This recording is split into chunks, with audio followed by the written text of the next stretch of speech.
Quality over quantity આ topic આજે આપણા ચેલેન્જનો 16મો દિવસ છે. ત્યારે લેવાનું મેઇન કારણ એ છે કે અત્યારે દુનિયાની અંદર લોટ્સ ઓફ ઇન્ફોર્મેશન અને અવેબિલિટી આપણી હાથ વેતમાં છે.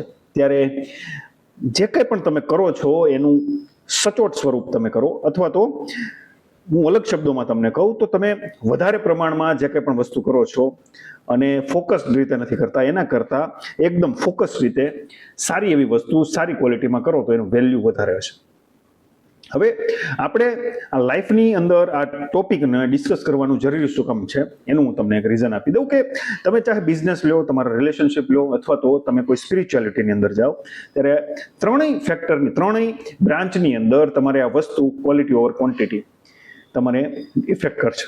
હવે કઈ રીતે તમે વિચાર કરો કે બિઝનેસની અંદર તમે છો, એક એક્સેપ્શન આમાં ઘણા બધા હોઈ શકે, પણ હું અત્યારે તમને જ્યારે એટલી બધી હાર્ડકોર કોમ્પિટિશન હોય છે બિઝનેસની અંદર, તમે ચાહે કોઈ પણ બિઝનેસ અત્યારે લઈ લો, મીડિયા માર્કેટિંગ એજન્સી છે, કોન્ટેન્ટ ક્રિએશન છે, ડિસ્ટ્રીબ્યુશન છે, પછી ઈ કોમર્સ બિઝનેસ છે, કોઈ પણ પ્રકારનો સોફ્ટવેર સર્વિસીસ XYZ કોઈ પણ તમે બિઝનેસ તમારા મગજમાં જે આવે છે તમે લઈ લો.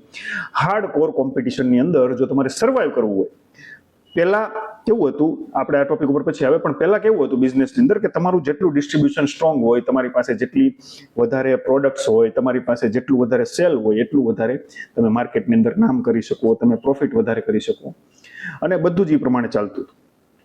પણ અત્યારે મેટા એડ્સ, ઇન્સ્ટાગ્રામ એડ્સ અને ગૂગલ એડ્સ, આ બધાની અવેબિલિટી એટલી બધી થઈ ગઈ છે, અને કોઈ પણ વસ્તુની તમારી અંદર પરસેપ્શન મૂકવું હોય, તમને લેવા માટે મજબૂર કરવા હોય, તો એટલું તમારા મગજની અંદર હેમરિંગ કરવામાં આવે કે તમે એ વસ્તુ જ્યાં સુધી લેશો નહીં ત્યાં સુધી તમને એમ થશે કે આપણે કશું મિસ કરી રહ્યા છીએ. તો ત્યારે આવા સમયની અંદર કે જ્યાં હાર્ડકોર કોમ્પિટિશન છે, ત્યારે તમારે એક જ વસ્તુ પર ફોકસ કરવું પડે છે, ક્વોલિટી. ક્વોલિટી સાથે તમે જ્યારે કોમ્પ્રોમાઇઝ કરવાનું બંધ કરી દો, ત્યારે તમારા હાર્ડકોર કસ્ટમર બેઝ બને છે. જે લોકો તમે જોયું હશે કે ઘણા બધા લોકો કોઈક બ્રાન્ડ પ્રત્યે વફાદાર હોય, હાર્ડકોર લોયર હોય બ્રાન્ડ પ્રત્યે. પછી ડ્રિંક હોય, વોચિસ હોય, કે પછી કોઈ પણ XYZ એન્ટરટેનમેન્ટનું સાધન હોય, કોઈ પણ જગ્યાએ તમે જશો એ વ્યક્તિ એમ જ કહેશે કે મારે આ બ્રાન્ડ જોઈએ છે. એ શું કામ આવે?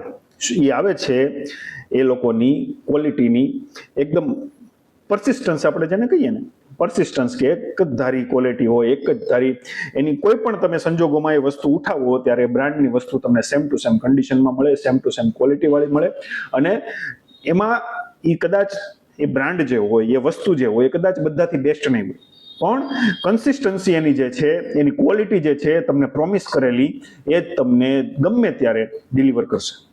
એટલા માટે આ એક વસ્તુ થઈ છે બિઝનેસની અંદર. પછી આપણે આવીએ રિલેશનશિપની અંદર. અત્યારે સોશિયલ મીડિયાના જમાનાની અંદર તમારા ફેસબુકની અંદર અથવા તો ઇન્સ્ટાગ્રામની અંદર હજારોની સંખ્યામાં ફોલોવર હોય છે. અત્યારે 3-4 હજાર, 5,000 ફોલોવર અથવા તો ફ્રેન્ડ્સ, આ બધું એકદમ નોર્મલ છે ફેસબુક ને મેટાની અંદર બધી જગ્યાએ. પણ તમારી સાચી પરિસ્થિતિમાં તમને કામ આવે એવા તમારા મિત્રો કેટલા હોય? તમે આંગળીના વેઢે ગણી શકો એટલા જ મિત્રો તમને સાચી પરિસ્થિતિમાં, સાચા સમયે અને સાચી જગ્યાએ કામ આવે એવા હોય છે.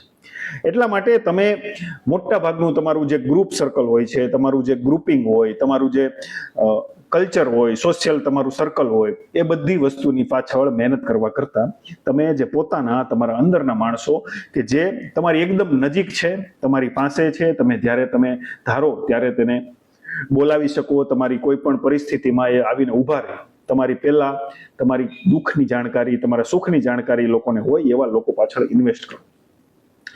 રિલેશનશિપ હોય કે કોઈ પણ જગ્યાએ તમારી ફ્રેન્ડશિપના રિલેશન હોય, આ બધી જ જગ્યાએ આ વસ્તુ કામ આવે છે. હવે આમાં ક્વોલિટી ઓવર ક્વોન્ટિટીનો કન્સેપ્ટ શું કામ આવે? કારણ કે મોટા ભાગના લોકોને એવું હોય છે કે આપણી પાસે અલગ અલગ જે બ્રાન્ચીસ હોય, કોઈ ડોક્ટર ફ્રેન્ડ હોય, કોઈ વકીલ ફ્રેન્ડ હોય, કોઈ બિઝનેસ પાર્ટનર ફ્રેન્ડ હોય, કોઈ પછી ગવર્મેન્ટ અધિકારી હોય તો ઈ ફ્રેન્ડ હોય. તો આ ઘણા લોકોને કેવું કન્સેપ્શન હોય મગજની અંદર કે આપણા અલગ અલગ ફિલ્ડની અંદર આપણા માણસો છે, એટલે આપણે જ્યારે ધારીશું ત્યારે આપણને કામ આવશે. પણ એવું ખરેખર હોતું નથી. હવે એક મને બીજી ઇન્ટરેસ્ટિંગ વાત યાદ આવી ગઈ, એટલે હું તમને અહીંયા કહી દઉં. રિલેશનશિપની સાથે જોડાયેલી છે, એટલે કે લાગવગની છે ને, તમારે જ્યારે જરૂર હોય ને, એક્સ્ટ્રીમ કન્ડિશનમાં તમારે જરૂર હોય ત્યારે તમારે લાગવગ વાપરવી. જો એ તમારે વાયા કરીને વાપરવી હોય તો. તમારા એકદમ અંદરના માણસો, એકદમ કોર માણસો તમારા હોય એની પાસે તમે ગમે ત્યારે વાપરો, પણ જ્યારે તમારે વાયા કરીને લાગવગ વાપરવી હોય ને ત્યારે એક્સ્ટ્રીમ કન્ડિશનમાં જરૂર હોય ને તો જ વાપરજો. કારણ કે એ લાગવગ તમને કદાચ કેટલી મોંઘી પડે ને તમને ખ્યાલ નહીં આવે. બને ત્યાં સુધી, જ્યાં સુધી પૈસાથી કામ થઈ જતું હોય ત્યાં સુધી પૈસાથી પતાવી દેવું. 5, 10, 15,000, 20,000 જેટલાથી પતે એમ હોય એટલાથી પતાવી દેવું, જો લાગવગની જરૂર ના પડે એમ હોય તો. બાકી એ તમારા 500 રૂપિયાની લાગવગ, 500 રૂપિયા બચાવવા માટે જે લાગવગ તમે લગાડી હશે એ ક્યારેક તમારે 50,000 રૂપિયાની ભોગવવી પડે. આવું ઘણા બધા લોકોએ પોતાની લાઈફની અંદર અનુભવેલું પણ હશે, તમે વિચાર કરજો. એટલે આ એક વસ્તુ થઈ રિલેશનશિપની અંદર કે તમે ક્વોલિટી ઉપર ફોકસ કરો. તમારી પાસે જે આસપાસમાં 4 થી 5 માણસો એવા હોય, અને ખરેખર એટલા જ માણસો હોય છે કે જે તમને ખરેખર તમારા કામના સમયે એકદમ એક્સ્ટ્રીમ કન્ડિશન તમારી આવી જાય ત્યારે તમને હેલ્પ કરે એવા 4 થી 5 જણા તમારી પાસે હોય છે, અને એ લોકોને તમારે સાચવવાના હોય છે. અને હવે આવીએ આપણે સ્પિરિચ્યુઆલિટી ઉપર. સ્પિરિચ્યુઆલિટીની અંદર ઘણા બધા લોકોને મગજની અંદર એવું હોય છે કે આપણે આટલા બધા શાસ્ત્રો વાંચી નાખ્યા છે, આટલું બધું આપણને જ્ઞાન થઈ ગયું છે, આટલા પુસ્તકો વાંચી નાખ્યા છે, એટલે આપણને ભગવાનથી આપણે થોડાક નજીક, અથવા તો ભગવાન તમારે ના કહેવું હોય તો પરમાત્માથી થોડાક નજીક, પ્રકૃતિથી થોડાક નજીક આપણે જતા રહેશે. પણ એવું હોતું નથી. તમે કબીર લઈ લ્યો, મીરાબાઈ લઈ લ્યો, સંત દરિયા લઈ લ્યો, કે પછી નાનક લઈ લ્યો, આ બધા લોકોએ શું કરેલું હતું? એવા વિદ્વાન હતા? કોઈ નહોતા એવા વિદ્વાન. છતાં એ લોકોના જેવા સંત પણ એ લોકોએ કરી બતાવ્યું છે, અને ભગવાનની જેટલા નજીક છે એ લોકો, અને આપણને જે લોકો એ પીરસીને ગયા છે આટલા વર્ષો પછી પણ હજી આપણે એના ગૂઢ રહસ્યો સુલઝાવી નથી શક્યા. એટલા માટે તમે કોઈ એક વસ્તુને પકડી લો અને એને માની લો, બસ, એટલે કામ થઈ ગયું તમારું. અને હું અહીંયા એમ નથી કહેતો કે કોઈ પંથ પકડી લેવાનો છે, કોઈ વ્યક્તિને પકડી લેવાના છે, કોઈ ગુરુને પકડી લેવાના છે, એવું નથી કહેતો. પણ એક શ્રદ્ધા તમારે એવી વસ્તુમાં રાખવી પડે કે જે આ લોક કરતા પારલૌકિક હોય, અને સંપૂર્ણપણે એના ઉપર આંધળો વિશ્વાસ રાખવાનું પણ નથી કહેતો કે તમે કોઈ પણ વસ્તુને તમારી જાતે અનુભવ કરો, તમારી જાતે એને સવાલ પૂછો, તમારી જાતે એના જવાબો શોધો, અને બધું જ તમને લાગે એક્સેપ્ટ કરવા જેવું છે, અનુભવ કરવા જેવું છે અને અપનાવવા જેવું છે, પછી એને અપનાવો. તમારી જાતે તમારો સાક્ષાત્કાર થાય પછી તમે વસ્તુને અપનાવો, અને એ વસ્તુમાં એક ફેથ રાખો, એક બિલીફ રાખો, તો તમારી સ્પિરિચ્યુઆલિટીની પ્રોબ્લેમ પણ સોલ્વ થઈ જશે આ ક્વોલિટીના ઇસ્યુને લીધે. કોઈ પણ જગ્યાએ તમારે આટલા મંદિરમાં જવું, આટલી પૂજાઓ કરવી, આટલી અર્ચનાઓ કરવી, કોઈ વસ્તુ જરૂરી નથી.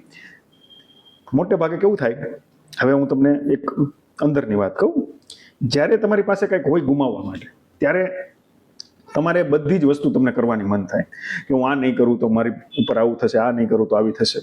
તમે એક વસ્તુ નોટિસ કરજો, જ્યારે તમારી પાસે કંઈક ગુમાવવાનું ન હોય ત્યારે તમે ખરેખર સાચા દિલથી તમે કેટલા આસ્તિક છો ને તમારી ખબર પડી જાય. તમે કેટલી વસ્તુમાં શ્રદ્ધા રાખો છો, કેટલી વસ્તુ માનો છો, એ બધી તમારી ખબર પડી જાય. પણ જ્યારે તમારી પાસે કંઈક હોય છે ગુમાવવા માટે, એ પછી સંબંધો હોય, પૈસા હોય, કે કોઈ પણ XYZ વસ્તુ હોય, તમારી સંપત્તિ હોય, એ ગુમાવવાનો જ્યારે તમારામાં ડર આવે ત્યારે શરૂ થાય તમારી અંધશ્રદ્ધા. મારે આ કરવું પડશે તો આમ થશે, આ કરવું પડશે તો આમ થશે. એટલા માટે આ બધી જ વસ્તુથી બચવાની જરૂર છે. આપણા વિચારવા ના વિચારવાથી કશો જ ફરક પડતો નથી આ પરમાત્માને. એનું જે સિસ્ટમ છે, એનું જે આ બ્રહ્માંડ રચનાકાર છે, એની સિસ્ટમ બહુ જ એટલે બહુ જ મોટી છે. આપણી કલ્પનામાં જે નો સમાય એ ટાઈપની આખી સાયન્ટિફિક રીતે હવે તો અમુક બિલિયન વર્ષો સુધીનું, અથવા અમુક બિલિયન પ્રકાશ વર્ષ સુધી આ બ્રહ્માંડ વિસ્તરાયેલું છે, સાબિત થઈ ગયું છે. હવે જ્યાં સુધી સાબિત થયું છે એટલી જ આપણને ખબર છે, એની સિવાયની આપણને તો હજી ખબર નથી. તો આપણે લાઈફની અંદર એક આ સિદ્ધાંત રાખીએ કે ક્વોલિટી કરતા વધારે પડતું કરવા કરતા કે જે કંઈ પણ કરીએ સારું કરીએ અને ઓછું કરીએ એની ઉપર વધારે ફોકસ કરીએ. That's it. C you tomorrow. Bye bye.